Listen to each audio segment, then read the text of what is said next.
Welcome back, students.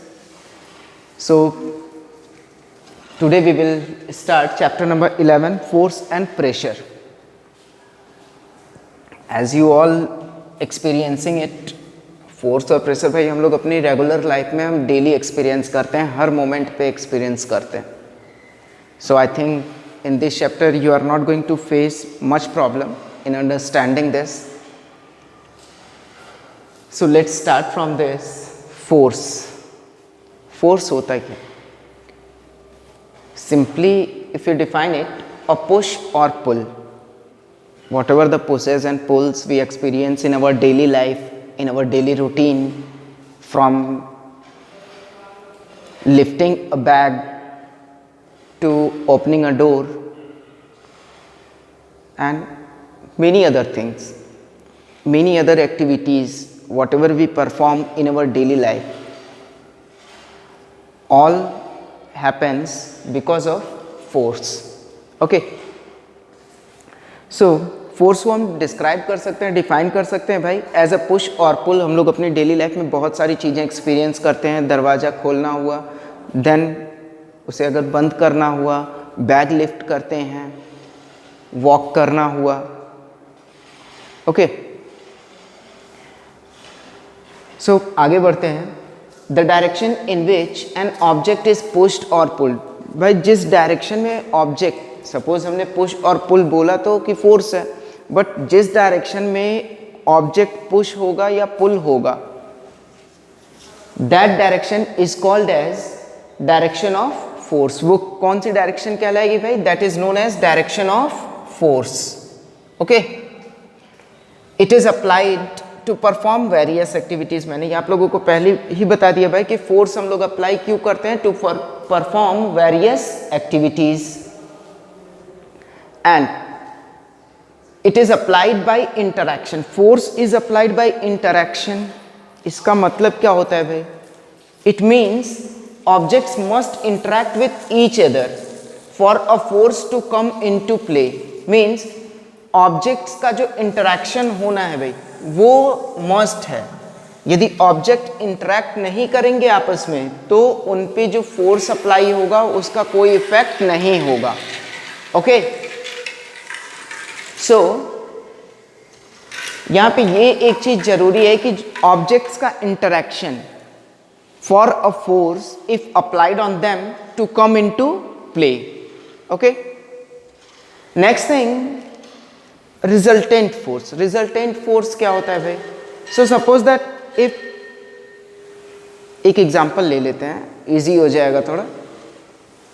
Suppose we have to place an almirah from one place to other place, or we have to just displace it. So what we can do? हम क्या करते हैं भाई? हम उसको push करते हैं. ठीक है, so suppose 2 persons are pulling. 2 person क्या कर रहे हैं? एक डायरेक्शन से पुल कर रहे हैं, पुश कर रहे हैं. ओके, तो जब 2 पर्सन एक डायरेक्शन से पुश कर रहे हैं उस अलमीरा को, then it can be displaced. वो डिस्प्लेस होगी. और जो रिजल्टेंट फोर्स होता है, we also call it as net force. ये किसके इक्वल होगा बेटा? दोनों ने जो फोर्स लगाया है उसके सम के इक्वल होगा हमारा नेट फोर्स. ओके, तो ये तो थी बात रिजल्टेंट फोर्स की. और जो भी उस अलमीरा पे जो भी इफेक्ट पड़ेगा, मीन्स वो डिस्प्लेस होगी because of the net force. क्यों भाई? क्योंकि नेट फोर्स की डायरेक्शन सेम है. कौन सी डायरेक्शन है नेट फोर्स की? नेट फोर्स की डायरेक्शन वही डायरेक्शन है जिस डायरेक्शन में वो 2 पर्सन्स अपना इंडिविजुअल फोर्स अप्लाई कर रहे हैं. Okay, so here one thing you can see, when forces are applied in same direction में यदि हम फोर्स अप्लाई कर रहे हैं तो जो नेट फोर्स होगा भाई, जो 2 फोर्स एक्ट कर रहे हैं उस पे, उसका नेट फोर्स जो होगा that is equal to the sum of the 2 forces. जो 2 पर्सन फोर्स लगा रहे हैं उनके सम के इक्वल हो जाएगा हमारा net force. And it also acts in same direction as the 2 forces. भाई वो भी क्या करेगा? सेम डायरेक्शन में एक्ट करेगा जिस डायरेक्शन में वो दो फोर्सेस एक्ट कर रहे थे। क्लियर? तो ये तो थी हमारी first condition about resultant force या net force. Then suppose two persons, अब भाई ये मान लेते हैं कि दो पर्सन अपोजिट फोर्स लगा रहे हैं, मीन्स एक पर्सन पुश कर रहा है अलमीरा को और दूसरा पर्सन उसे पुल कर रहा है। तो अब क्या होगा रिजल्टेंट फोर्स? सो इसको हम बोलते हैं when forces applied in opposite directions. Forces क्या हो रहे हैं? अपोजिट डायरेक्शंस में अप्लाइड है भाई। सो फोर्सेस अपोजिंग ईच अदर, यहां पे क्या हो रहा है? अब एक पर्सन पुश करेगा, दूसरा उसी चीज को पुल करेगा, तो क्या हो रहा है? दोनों क्या कर रहे हैं? फोर्सेस यहां पे अपोज हो रहे हैं। Okay, and net force is equal to the difference between these two forces. यहां पे क्या होगा? दोनों फोर्सेस के बीच के डिफरेंस को ही हम क्या बोलेंगे? नेट फोर्स बोलेंगे। Got it?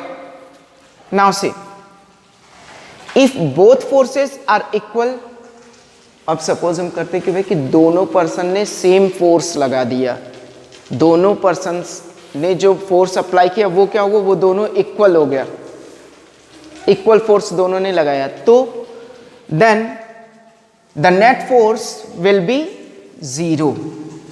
ऐसा क्यों?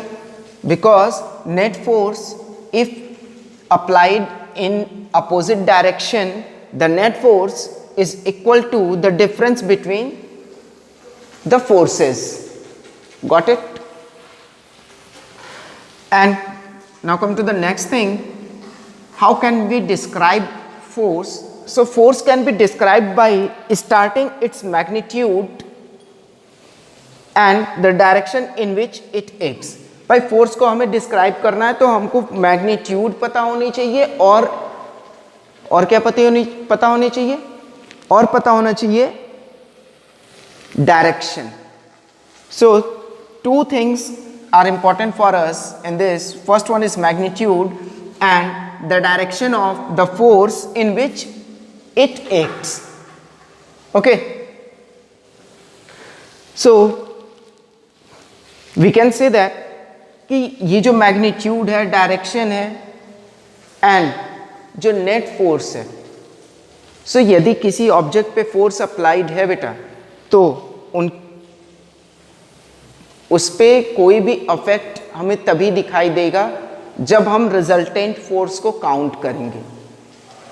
Clear? I mean to say that कि affect will be absorbed only when if the resultant force acts on it. and किस डायरेक्शन में होगा? तो उसी डायरेक्शन में होगा जिस डायरेक्शन में रिजल्टेंट फोर्स एक्ट करेगा. Okay, so here you can see that when two forces acting on an object in different direction, यदि दो forces different एक object पे different directions में act कर रहे हैं तो जो the effect है बेटा object पे, it is because of the magnitude of the force and the direction of the net force. means net force के magnitude और direction पे ही depend करता है effect on an object if force is being applied. Understand? So this is all for this class, and in our next class we will discuss about this chapter. So I will be back in next class with some new topics. So thank you for today's class.